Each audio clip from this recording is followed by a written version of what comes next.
실수를 저지른 후에 감출 줄 모르는 것이 문제다. 어리석음을 범하는 자가 어리석은 것이 아니라 그런 일을 범한 후에 감출 줄 모르는 자가 어리석은 것이다. 당신의 성향을 봉인해 두라. 당신이 얼마나 많은 실수를 저질렀는지도 감추어야 한다. 모든 인간은 오류를 범한다. 그러나 그것에도 차이는 있다. 현명한 자는 자신이 저지른 잘못을 숨기지만 어리석은 자는 저지르기도 전에 거짓말을 한다. 우리의 명성은 행동보다는 비밀 유지에 근거한다. 우정에서조차도 예외는 있다. 친구에게도 자신의 잘못을 털어놓지는 마라. 할 수만 있다면 자신에게도 감추어야 한다. 여기에서 또 다른 삶의 규칙이 당신에게 도움이 될 것이다. 잊을 수 있다면 잊으라. 때로는 잊어버릴 수도 있어야 한다. 우리는 가장 빨리 잊어버려야 할 일을 가장 잘 기억한다. 기억은 우리가 그것을 가장 필요로 할 때 비열하게 우리를 버리고 전혀 필요치 않을 때 어리석게도 우리에게 달려온다. 기억은 우리에게 고통을 주는 모든 일에는 자상함을 보이고 우리에게 기쁨을 줄 수 있는 일에는 태만하다. 때로는 잊어버리는 것이 우리의 고통을 치료할 수 있는 유일한 약이 되기도 한다. 그러나 우리는 이 치료제를 잊어버린다. 당신의 기억에 편안한 습관을 길러주라. 거기에 따라서 천국이 될 수도 지옥이 될 수도 있다. 바보 병에 걸려 바보처럼 죽지 마라. 대개 지혜로운 사람은 분별력을 잃었을 때 죽는다. 그에 반해 바보는 좋은 충고에 짓눌려 죽는다. 바보처럼 죽는다는 것은 너무 많은 생각으로 인해 죽는 것이다.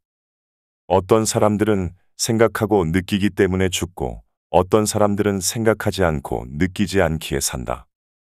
후자는 고통 없이 살기에 바보고 전자는 고통으로 죽기에 바보다. 분별력이 너무 많아 죽는 사람도 바보는 바보다. 한마디로 어떤 이들은 현명하기에 죽고 어떤 이들은 지혜가 없어서 산다. 그러나 바보처럼 죽는 사람은 많지만 진짜 바보들은 잘 죽지 않는다.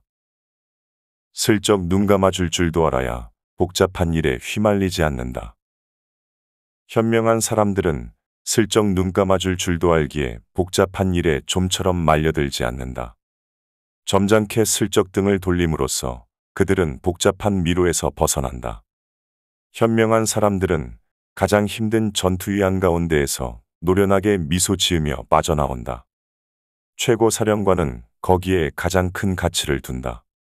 무언가를 거절해야 할 때는 화제를 다른 것으로 돌리는 것이 예의 바른 술책이다. 그리고 아무것도 못 알아들은 척하는 것보다 더 교묘한 술책은 없다. 처음에 열기에 휩싸이지 말고 2번 생각하라. 2번 생각해야 한다. 더욱이 분명하지 않은 일인 경우에는 그 일에 동의하거나 아니면 그 일을 개선하기 위해서 시간을 가져야 한다. 그러면 결정에 힘을 실어주고 재확인하는 새로운 근거들이 제시될 것이다. 이를 거부할 줄도 알아야 한다. 그로써 올바른 방법에 대한 시간을 벌고 아니요를 통해 이를 더욱 성숙시킬 수 있다. 열망에 대한 처음의 열기가 사라지면 나중에는 피가 식으면서 거부에 대한 반감도 서서히 줄어든다. 갑자기 성급하게 부탁하는 자에게는 동의를 하더라도 나중에 해야 한다. 주목을 끌고자 하는 관계일 수 있기 때문이다. 선택하는 기술을 반드시 배워야 한다. 삶의 대부분이 선택에 달려 있다. 선택하기 위해서는 훌륭한 감식력과 올바른 판단이 필요하다. 학식이나 지성만으로는 충분하지 않다. 선택 없이는 안전성도 없다. 선택은 최선의 것을 선택할 수 있는 능력을 포함한다. 많은 사람들이 노련한 정신과 예리한 지성, 학식과 조심성을 지녔으면서도 선택의 과정에서 실패한다. 이들은 마치 오류를 범하기로 작정이라도 한 듯 매번 최악의 것을 움켜쥔다. 그렇기에 선택할 줄 아는 것은 하늘이 내린 최고의 재능 가운데 하나다. 당신의 모든 능력을 단 한 번에 사용하지 마라. 언제나 기대감을 길들일 줄 알아야 한다. 많은 것은 더 많은 것을 약속하고 빛나는 행위는 더 빛나는 행위를 예고한다. 당신의 모든 능력을 단 한 번에 사용해서는 안 된다. 힘과 지식을 사용하면서 그것을 절제할 줄 아는 것은 위대한 예술 행위다. 그로 인해 당신은 더욱더 많은 기대감을 충족시킬 수 있을 것이다. 절대로 남에게 하소연하지 마라. 하소연은 언제나 우리의 명망을 해친다. 동정에서 위안을 구하기보다는 다른 이의 열정에 자신의 대담함을 심어주는 것이 더 낫다. 당신의 하소연을 들어주는 자가 평탄한 길을 만들어주게 되면 그 길의 첫 번째 손님은 모욕이고 두 번째 손님은 변명일 것이기 때문이다. 어떤 이들은 부당한 처우를 한탄함으로써 새로운 부당함을 유발하고 도움과 위안을 구하려다 남모를 즐거움과 경멸까지 불러일으킨다. 한 사람에게서 얻은 호의를 다른 사람에게 자랑해 그에게도 유사한 감정을 갖게 하는 것이 더 현명하다. 그러므로 사려 깊은 자는 자신이 당한 부당함이나 자신의 실수를 절대 알리지 않는다. 자신이 누리는 존경에 대해서도 마찬가지다. 그로써 그는 친구들은 놓치지 않고 적들은 울타리 안에 가둔다. 농담을 받아들이되 당신이 직접 하지는 마라. 농담을 받아들이되 당신이 직접 하지는 마라. 전자는 일종의 예절이지만 후자는 갈등을 야기할 수 있다. 적절한 농담은 흥겨움을 준다. 이를 받아들일 줄 아는 것은 당신에게 머리가 있음을 보여주는 것이다. 농담에 흥분하는 사람은 다른 사람도 흥분하게 만든다. 그러므로 가장 좋은 것은 농담을 받아들이지 않는 것이며 가장 안전한 것은 아예 농담을 알아차리지 못하는 것이다. 심각한 일은 언제나 농담에서 시작된다.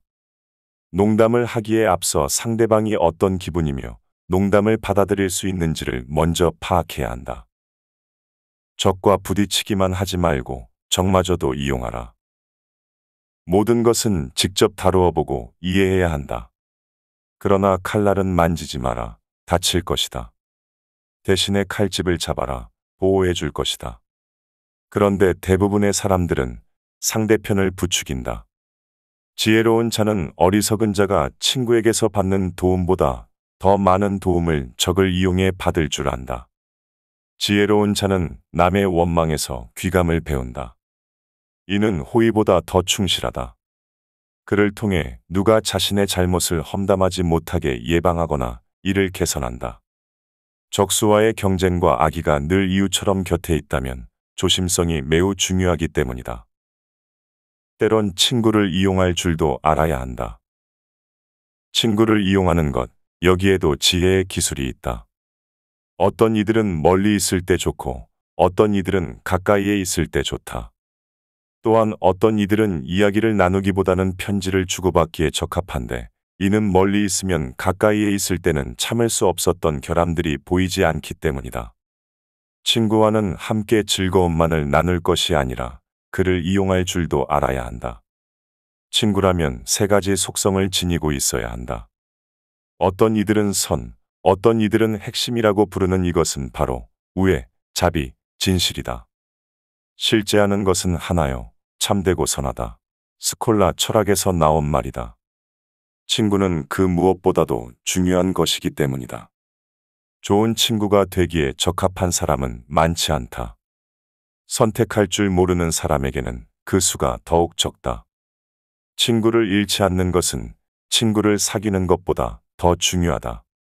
오래갈 수 있는 친구를 구하라. 그리고 새로 사귄 친구도 오랜 친구가 될 수 있다는 마음을 가져라. 가장 좋은 친구는 신랄한 조언을 아끼지 않아 당신에게 소금이 될 수 있는 친구다. 친구가 없는 인생만큼 슬프고 적막한 것은 없다. 우정은 좋은 것은 더 좋게 만들고 나쁜 것은 함께 나눈다. 이는 불행을 막는 유일한 방책이며 영혼의 자유로운 호흡이다. 우유부단한 사람이 아닌 단호한 사람이 되어라. 우유부단만큼 이를 크게 그르치는 것도 없다. 액체는 고여있지 않고 흐르는 한 잘 썩지 않는다. 그런데 어떤 일에서든 결정을 못 내리는 사람들이 있다. 그들은 언제나 외부의 자극이 있어야 움직인다. 그리고 이러한 것은 이따금 판단력이 혼란을 겪는 데서 비롯되기도 하지만 행동력이 부족한 데서 비롯되기도 한다. 한편 어떠한 일에서도 망설이지 않는 사람들이 있다. 광범위한 분별력과 단호함을 가진 그들은 천성적으로 최고위직의 자리를 위해 태어난 사람들이다. 그들의 깨어있는 두뇌는 업무의 진행을 돕고 일의 성사를 쉽게 해준다. 그들은 언제나 즉석에서 모든 일을 처리해낸다. 그래서 세상 사람들에게 자신의 판단을 말하고 난 후에도 그들에겐 언제나 그 다음 일을 처리할 시간이 남아있다. 사람을 끌어당기는 매력의 소유자가 되어라. 지혜롭고 예의 바른 행동을 하는 것은 매력이 된다. 이렇게 남을 기분 좋게 하는 자석 같은 매력을 지니면 모든 일에서 실제 이익보다 더 큰 호의를 얻을 수 있다. 남들의 호의로 뒷받침되지 않는 공적은 찬사를 얻지 못한다. 다른 사람을 지배하는 가장 효과적인 수단은 탁월한 매력이며 이것은 행운의 문제다. 그러나 여기에 기술이 더해진다면 한결 더 쉬워진다.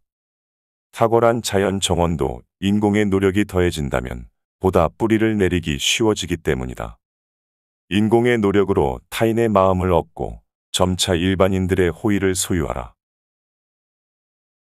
앞에서 소개한 내용은 메이트북스의 발타자르 그라시안의 인생 수업에서 가져왔다. 발타자르 그라시안은 17세기 스페인의 철학자이며 신부이다. 처음 그가 신부였다는 사실을 알고 적잖이 놀랐다.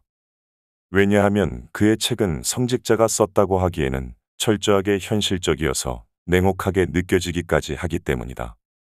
그가 이 책을 썼던 17세기 스페인은 사회 전반적으로 이기주의가 만연해 있었으며 빈부격차가 심했다. 힘없는 민중들은 가난의 늪에 빠져 허우적댔으며 소수의 특권층만이 배를 불리고 떵떵거렸다.